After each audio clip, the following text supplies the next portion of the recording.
সময়টা ছিল 2014। আমি তখন ক্লাস 4-এ পড়তাম। স্কুল থেকে গরমের বন্ধ দেওয়া হলো 1 সপ্তাহ। তো আমি বাসায় যেয়ে আম্মুকে বললাম, আম্মু অনেকদিন মামা বাড়ি যাই না, গরমের বন্ধ দিছে স্কুলে, তো মামাদের বাড়িতে বেড়ে আসি। আম্মু বললো তোমার আব্বুকে বলো। আব্বুকে গিয়ে বললাম, আব্বু মামাদের বাড়ি বেড়াতে যাব, স্কুল বন্ধ দিছে। আব্বু বললো এখন বেড়াতে যাবি? যা তাহলে, বেশি দিন বেড়াস না, তাড়াতাড়ি চলে আসিস।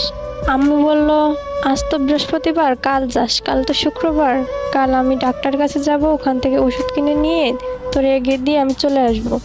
খুশিতে আমি আত্মহারা, তাড়াতাড়ি গিয়ে ব্যাগ টেক গুছিয়ে রেখে দিলাম, পরের দিন সকালে যেতে হবে।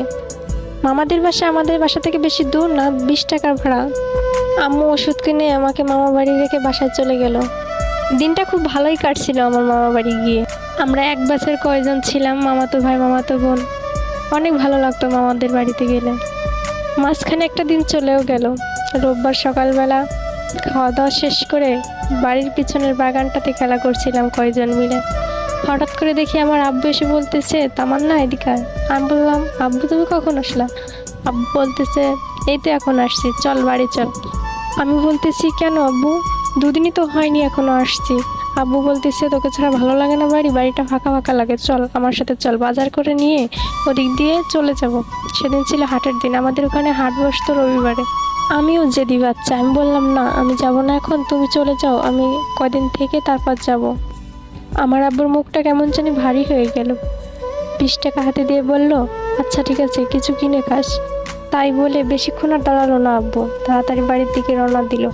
আমি একবার ভাবলাম আব্বুর কি হলো, হঠাৎ করে মন খারাপ করে আবার চলে গেল। ভেবেও আর ভাবলাম না, তাড়াতাড়ি গিয়ে ওদের সাথে আবার যোগ দিলাম খেলায়। দুপুরবেলা খাওয়া দাওয়া শেষ করার পর মামার রুমে যেয়ে টিভি দেখতে লাগলাম। টিভি দেখতেছি কিন্তু আমার মনে কোনো শান্তি হচ্ছে না। চোখ দিয়ে মনে হচ্ছে চোখগুলো কেমন বের হয়ে যাচ্ছে, আমার পরানটা উতলা লাগছে খুব।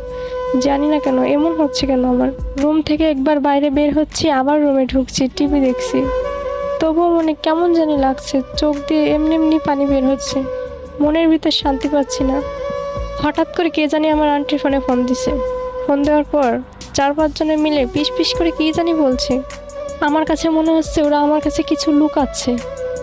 এরপর আন্টি আমাকে এসে বলতেছে, তোর আব্বু অনেক অসুস্থ, তাড়াতাড়ি চল, বাড়িতে যেতে হবে এখনই। এর ভিতর মামা দৌড় দিয়ে এসে বলতেছে, তামান্না কোথায়? তামান্না, ওকে কেউ কিছু বলিস না, তাড়াতাড়ি রেডি হ, তামান্নার আব্বু বাজার করতে গিয়ে স্ট্রোক করছে।